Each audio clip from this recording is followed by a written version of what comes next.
Sagittarius, welcome to your April 2018 General Tarot reading. It's Raina here.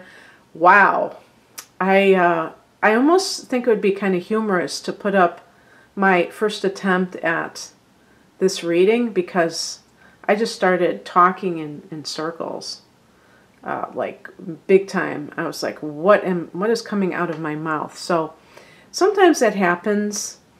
I am doing this. It's, you know, mid-afternoon, haven't had a cup of coffee and just kind of like winging it here. So let's see what we got here. The heart of the matter is the Chariot card. This card is connected to the sign of Cancer. If that person is in your life, you could be feeling victorious.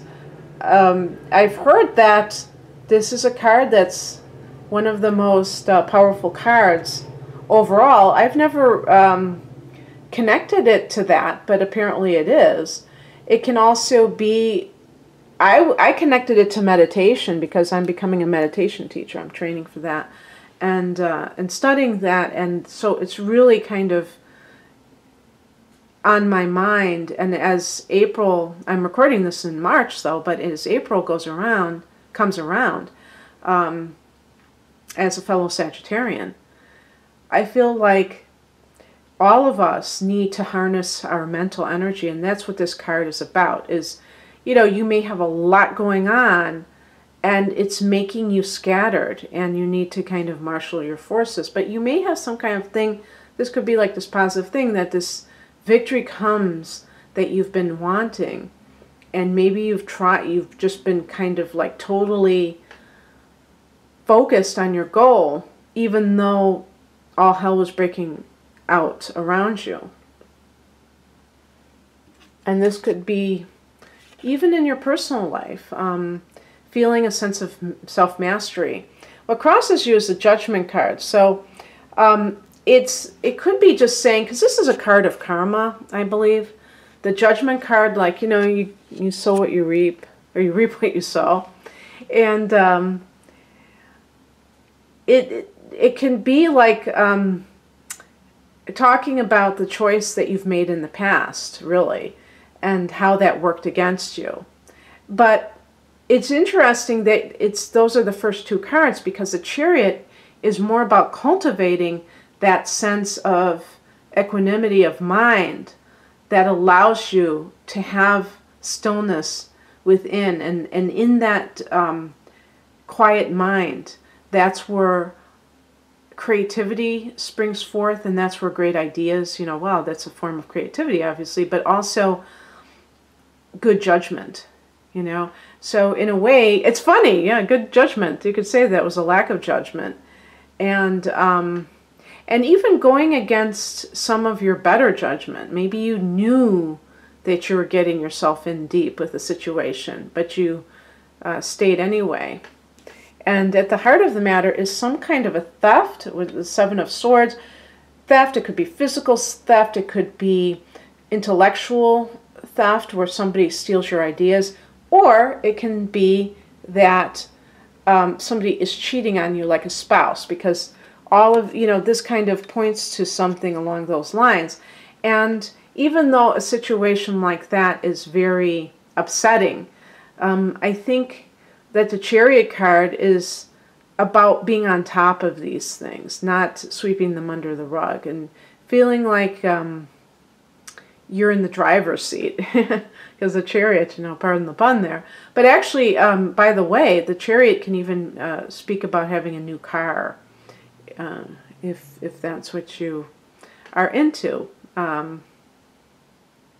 But some of these other cards speak more of perhaps another person being underhanded with you for some reason, and you should have known better, and you probably would admit that too, but maybe you ignored certain red flags because you wanted a certain situation, or you thought you wanted a certain situation. Obviously, on second thought, you didn't. And the higher message is the Eight of Wands, and this is kind of like, you know, because wands represent fire energy, I think this is true of all fire signs, but particularly Aries and Sagittarius. And this is about fast-paced events. And as a spiritual message, you know, I personally believe that we are here to follow our bliss and to feel a sense of joy in our activities. Obviously, you know, you have ordinary moments where you're not necessarily feeling those exalted emotions every second of the day, but just in terms of your goals, in terms of your just feeling like you're enthusiastic about life, and if you're in a relationship, that you really want to be there, that you don't feel this sense of like dread or boredom. The Four of Cups popped in my mind when I said boredom. And yet, sometimes fire signs allow their enthusiasm to cloud their better judgment. And a perfect example is actually a sexual relationship. It's funny, somebody just wrote to me and said, you shouldn't talk about sex. And when there are certain cards that point to that, it's apropos, especially with relationships, because talking about, I think I'm kind of moralistic here. I'm kind of like the school marm, kind of shaking my finger at people, because the Eight of Wands can be about getting involved sexually too soon, maybe. There's a sense of urgency, the sense of spontaneity, which I think is a good thing, but maybe not the judgment, like lacking the judgment, getting in there. And the spiritual message is, they're looking at, if that rings true for you, Sagittarius, and this is a relationship issue, look at how what goes in your mind, goes through your mind when you're getting involved prematurely on a physical level. Sometimes it can be, especially for a woman, I think, dealing with a man, almost like that's part of the agreement, or that's part of the deal, and you don't want to lose them, especially at the beginning. And that can happen when a girl is 16 or when a woman is in her 40s, that it may be not on the conscious level that you're agreeing to do this. And yes, of course, women may be they may be totally down with it. So I'm not trying to say that only women are, are the ones that are having physical relationships too quickly and regretting it later because of how the relationship goes. It could happen to men just as easily. It's just I'm talking about the way that we are conditioned.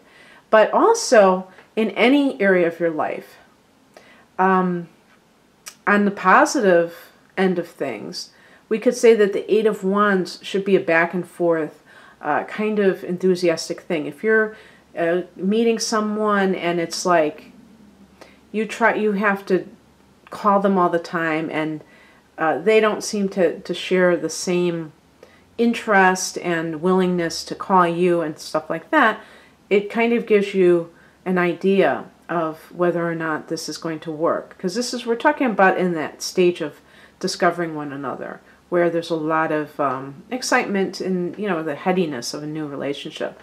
And what might have happened with this person. And also just in any kind of like business situation, feeling a sense of like, especially if you're talking to coworkers, you're feeling like the back and forth is enthusiastic. I was thinking that Seven of Swords could have been somebody who tried to copy you or steal your ideas and pass them off as their own, because they really view you as their competition, their threat. And instead of dealing with their own insecurities, they want to just try to,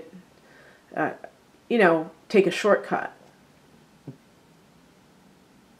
and get involved in the situation where they're actually being duplicitous. They're being very dishonest and thinking that that can get them ahead.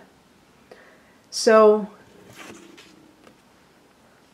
what is coming in is represented by the Ace of Swords, and this is, you know, the timeline here. Don't get too caught up in this, because this is about seeing things as they really are and making a fresh new start.